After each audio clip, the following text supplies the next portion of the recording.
It's a man's universe. Man, unlike woman, is beautiful because man, unlike woman, is a thinking creature.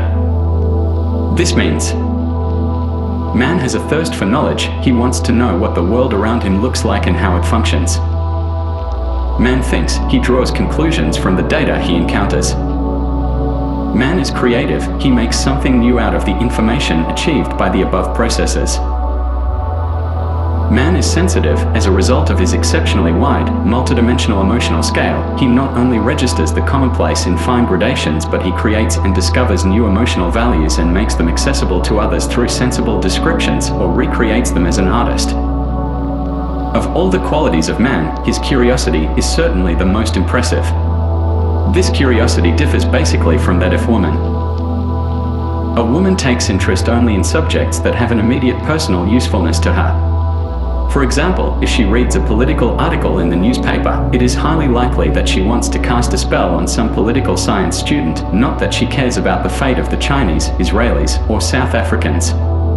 If she looks up the names of some Greek philosophers in the dictionary, it does not mean she has suddenly taken an interest in Greek philosophy. It means she is trying to solve a crossword puzzle. If she is studying the ads for a new car, she is not doing it with a platonic interest in its technical features, but because she wants to own it. It is a fact that most women, mothers included, have no idea how the human fetus is formed, how it develops in the womb, what stages it passes through before birth. Of course, it is entirely unnecessary for her to know about these things, since they cannot influence the development of the embryo anyway. It is only important to know that a pregnancy lasts 9 months and that for the duration one must take care of oneself and, in case of complications, immediately consult one's doctor, who will, of course, restore everything to order. Man's curiosity is something quite different. His desire for knowledge has no personal implications, is purely objective, and, in the long run, is much more practical than a woman's attitude. One has only to watch a man go past a building site where a newly developed machine is being used, for example a new kind of dredger. There is hardly a man, regardless of social status, who will pass by without a glance. Many will stop to have a good look and to discuss the characteristics of the new machine, its advantages and disadvantages, and its differences from previous models. A woman would never think of stopping at a building site unless, of course, the crowd was so big that she thought she might miss something exciting, construction worker crushed by bulldozer. In that case, she would demand to know all the details and then look the other way. Man's curiosity is universal. There is almost nothing that does not interest him, whether it is politics, botany, nuclear physics, or God knows what. Even subjects out of his province hold his interest, such as bottling fruit, preparing a cake mix, or caring for a baby. And a man could not be pregnant for 9 months without knowing all the functions of the placenta and ovaries. Men not only observe the world around them, it is in their nature to make comparisons and to apply the knowledge they have gained elsewhere with the ultimate aim to transform this newfound knowledge into something else, something new. One need not emphasize the fact that practically all the inventions and discoveries in this world have been made by men, and not only in the fields of electricity, aerodynamics, gynecology, cybernetics, mathematics, quantum mechanics, hydraulics, and the origin of the species. In addition, men have devised the principles of child psychology and infant nutrition, as well as pasteurization and other means of preserving food. Even the changes in women's fashions or other such trivial matters as the creation of new menus and palatal nuances are traditionally the province of men.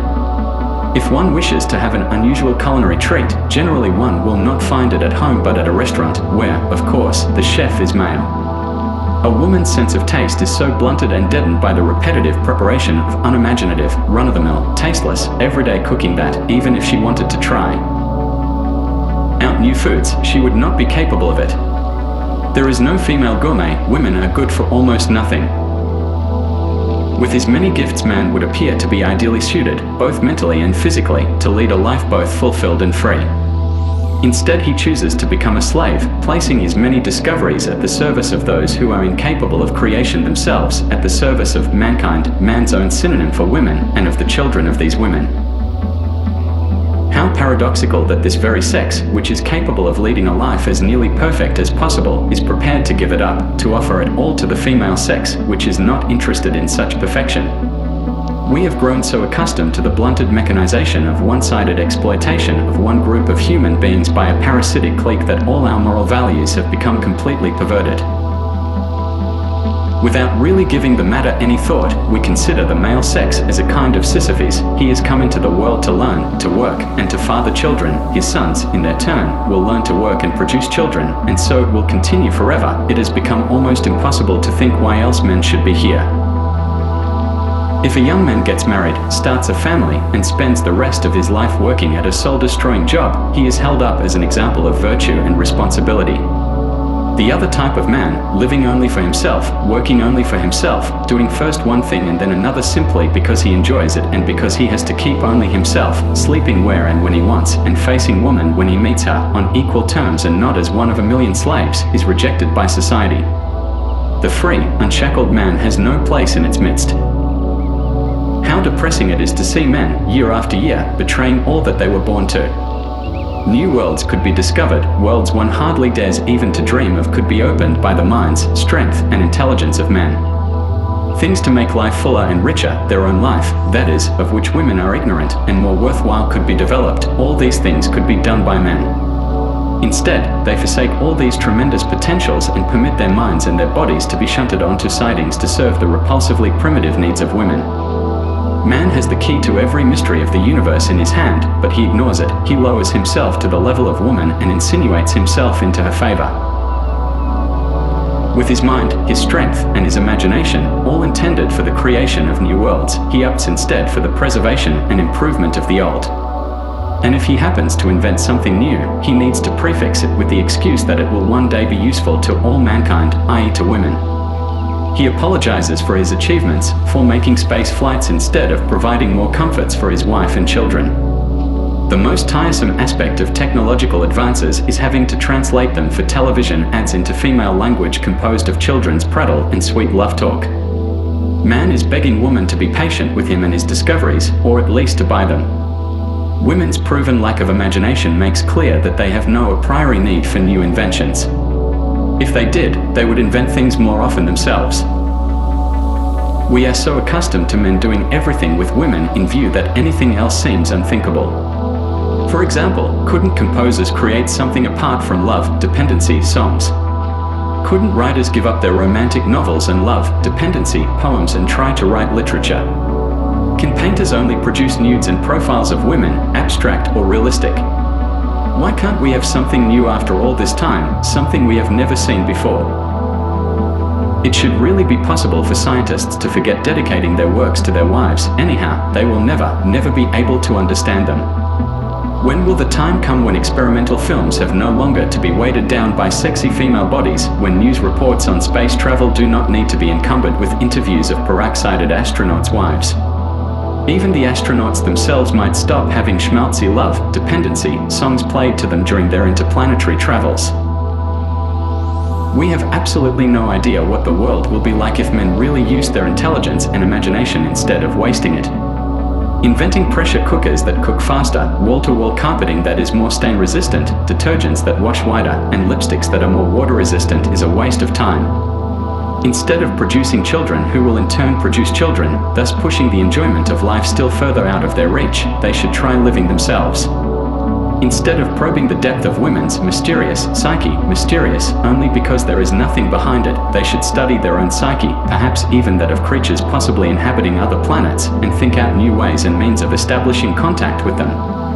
Instead of inventing ever more deadly weapons to fight wars destined only to defend private property, i.e. women's, they should be developing ever more efficient methods of space travel which would tell us more about worlds we never dreamed of.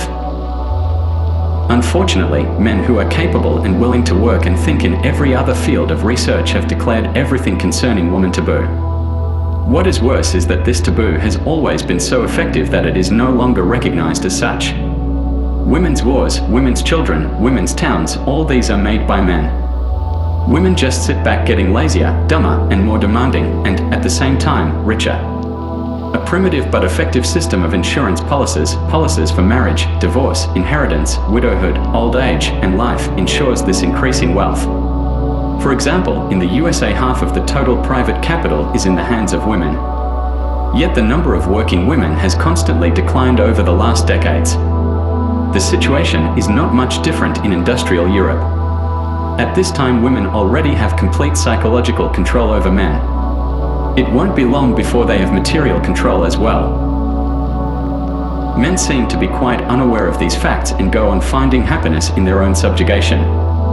There could be justification for their attitude only if women really were the charming, gracious creatures men believe them to be, fairy princesses, angels from another world, too good both for men themselves and for this earthly existence. It is quite incredible that men, whose desire for knowledge is unbounded in every other field, are really totally blind to these facts, that they are incapable of seeing women as they really are, with nothing else to offer but a vagina, 2 breasts, and some punch cards programmed with idle, stereotyped chatter, that they are nothing more than conglomerations of matter, lumps of stuffed skin pretending to be thinking human beings. If men would only stop for a moment in their headlong creativity and think, they could easily tear the masts off these creatures with their tinkling bracelets, frilly blouses, and gold leather sandals. Surely it would take them only a couple of days, considering their own intelligence, imagination, and determination, to construct a machine, a kind of human female robot to take the place of woman.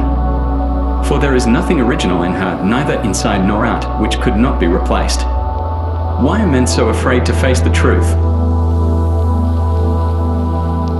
Woman, divine by right of stupidity. Only the oppressed have any real need of freedom. Yet as soon as they are free, and providing they have the intelligence to weigh their freedom against the possible consequences, this need changes. The former longing for freedom reverts to a sense of fear accompanied by an intense longing to be tied and secure. In the first years of life, man is never free. He is hemmed in by adult rules and, having no experience of social conduct to guide him, he is entirely dependent on them. As a result, he develops an acute desire for freedom and feels a desperate need to escape from his prison at the first opportunity. Once a human being is free, if it happens to be rather stupid, and women are stupid, it will be quite happy with its freedom and try to retain it. As the unintelligent human being is incapable of abstract thought, it will never feel the need to leave its familiar terrain and consequently will never fear that its very existence might be threatened. It is not afraid of death because it cannot imagine it. There is no need to find a meaning or reason for life, its desires are fulfilled in its own personal comforts, and these provide reason enough for living. Even the need for religion is comparatively unknown to a person of low intelligence, and if it does arise, it is very easily satisfied. A stupid person has an infinite capacity for self-adoration. If a woman chooses to believe in God, it is for one reason only: she wants to go to heaven. And what, after all, is the dear Lord but yet another man who will arrange things for her? The situation of the intelligent person, i.e. a man, is very different. At first he welcomes his newfound freedom with a sense of relief, drunk with the vision and perspective of life before him. But the moment he puts this freedom to the test, that is, as soon as he wants to commit a given act which might send him in a given direction, he gets scared. Since he is capable of abstract thought, he knows that each of his acts has a series of possible consequences, not all of which can be predicted. If he decides to act of his own free will, the responsibility will be his alone. At that moment, man would be delighted to cease all activity, but, because he is a man and it is man's destiny to act, he begins to long for the rules of his childhood, to long for someone who will tell him what to do, to give meaning to his now meaningless actions. These actions are meaningless because they serve his comfort, but what does he serve? At this point he will search for a new deity, one to take the place of his mother, the deity of his childhood. The moment he finds her, he becomes her abject slave. Given the choice, of course, man would prefer a deity that is strong, just, wise, and omniscient, rather like the God of Christians, Jews, and Mohammedans. But as he is an intelligent being, he knows that such a deity cannot exist, that every adult is, by definition, his own personal deity who must make his own rules. Every adult, i.e. every man, must satisfy his craving for non-freedom, a regression to a sort of infantile dependency which gives him pleasure, and he can do this only by imposing rules, deities, on himself, which he then sets out to fabricate. When man creates rules, he unconsciously compares experiences with other men. Finding something in common with them, he derives generalizations. These rules become laws for future, reasonable conduct, in other words, beneficial to someone other than himself, to which he voluntarily subjects himself. The systems thus created grow collectively and individually more broadly applicable, and soon they are so complex that the individual details are no longer distinguishable. They achieve autonomy and become divine. One can only believe in these laws, just as an inexperienced child must believe in the partly senseless, partly sensible rules of its parents. To trespass carries the threat of exclusion from society and loss of security. Marxism, brotherly love, racism, and nationalism all evolved in this way. A man whose personal need for religion is satisfied by such larger systems will be relatively safe from subjection to the rule of an individual woman. The majority of men prefer to subjugate themselves to an exclusive deity, woman. They call this subjection love. This sort of personal deity has excellent qualifications for the satisfaction of religious needs. Woman is ever present, and, given her own lack of religious need, she is divine. As she continuously makes demands, man never feels forsaken. She frees him from collective gods, for whose favors he would have to compete with others. He trusts in her because she resembles his mother, the deity of his childhood. His empty life is given an artificial meaning, for his every action is dedicated to her comfort and, later, to the comfort of her children. As a goddess, she can not only punish by taking away his sense of belonging, but she can reward as well through the bestowal of sexual pleasure. The most important requirements for woman's divinity are, however, her propensity to masquerade and her stupidity.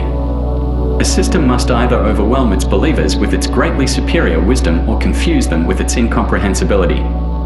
As the first possibility is unavailable to women, they take advantage of the second. Their masquerade causes them to appear strange and mysterious to men. Their stupidity makes them inaccessible to scrutiny. While intelligence shows itself in actions that are reasonable and logical, hence permits measurement, predictability, and control, stupidity shows itself in actions that are completely unreasonable, unpredictable, and uncontrollable. Women are protected by a screen of pomp, mummery, and mystification. As much as any pope or dictator, they cannot be unmasked and will increase their power unhindered, gaining strength as they go. In return, man is guaranteed, for the duration, a divinity in which he can deeply believe.